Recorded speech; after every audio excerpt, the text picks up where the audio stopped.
viños de Valdeorras, desa gran expresión que supón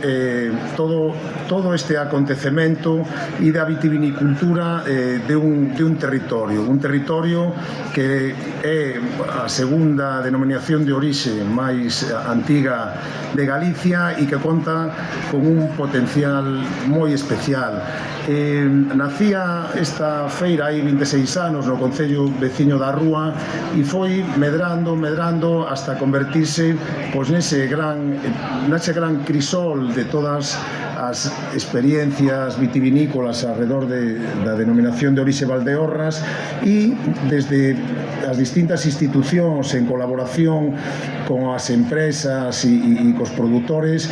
vamos dar un paso máis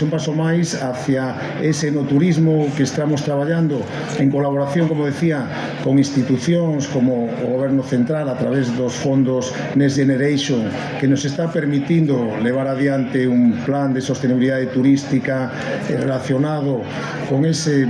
característica tan importante que son as covas na denominación de orixe Valdeorras e poñer en valor turístico todo este gran potencial que temos aquí. É un traballo, a verdad, perfectamente coordinado entre as tres administracións, a central autonómica e a administración local, que xa está permitindo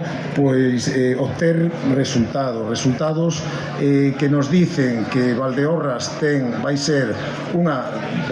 dos territorios, unha das zonas máis visitadas alrededor do enoturismo e estamos precisamente sentando eses mimbres e esperamos que pronto podamos colleitar moitos